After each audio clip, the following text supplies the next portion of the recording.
Igbo bi Igbo ekene mu no Igbo ndọma njem ọnụ onye Igbo mmiri nsem ọzọ. Video anọ bụ video nwanna ya nwoke Ezeugo Global TV mee gbasara Mathias Ezeugo na o tielu 1 million naira ịghọta for onye ọbụla ga-achọpụta ma onye that somebody was actually healed. If somebody was actually healed na crusade mana achọrọ m ka ị gee ntị mana as for Mathias already ike ya n'incha bụ just kọpụta okwu ka ọ na-ekwu gee ntị n'ihe Ezeugo Global TV were ịgwa Mathias Ezeugo ka emesịa. Okay, I want to meta this video. Metụ maka na share button sharing this video.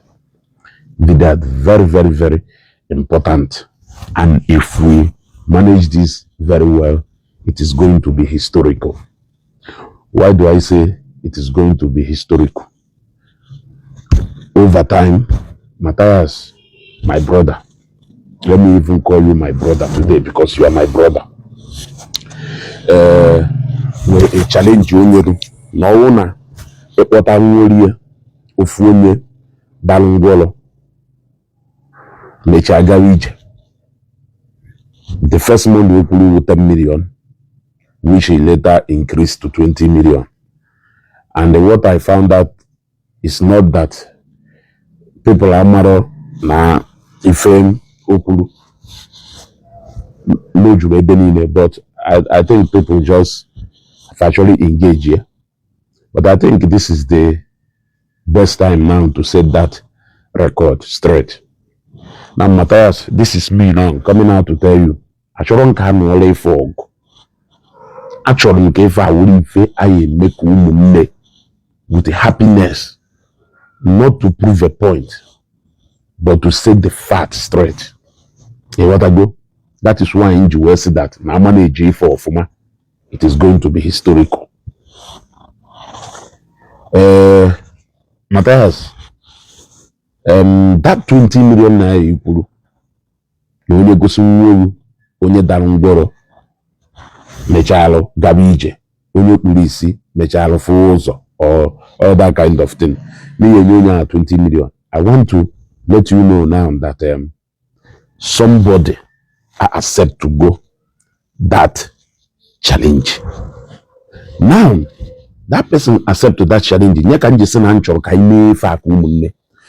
person accept to that challenge. Now it will pose ka atualu shota somebody no na Igbo onye ona nwe trust ebe ono inwe trust ebe onye ahụ no anyị nwe ogo na yo anyị na yo nwe trust ebe onye ahụ no anyị nwe 20 million into account onye ahụ ngwa 20 million into account onye ahụ making it 40 million into that account.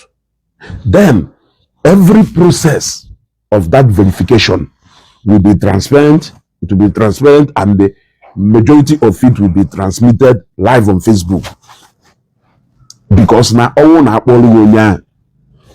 allow you to go and verify, like take some time, go and do your verification, do whatever thing you want to do, but it must be transparent. People must be carried along. I don't know. I just said that challenge that somebody accept to go that challenge. And now that 20 million naira go shorter. In fact, he proposed to self maybe senior brother Mazinandekano or anybody if you need comfortable with. They will ega nyunya no ega ya to save na konya and nonya ye deliver ega no na chief aneme e whatever. Then deposit here that 20 million into that account onya. In fact, we will, because because that is the part where I'm standing, we will deposit our own first, then you will deposit your own of 40 million. Then we will give you somebody, or we'll give you people rather. Take some time to do your verifications, which according to we said must be transparent, and the people must be carried along. All na after your verification and after everything, imechalo na ishoputala na ife Ezeugo, let that 20 million go. Enakpo n'ime bejeba nuno. Malo that na you are nobody to challenge God, and you are nobody to take the place of God. For no man can ever take the place of God. So share this video, because I will want Mathias to get this video as soon as possible, and I will want him to respond to this so that we know the way forward. But if you fail to accept this challenge, then it means that you know exactly what you are doing. Because one thing notice go una people actually ka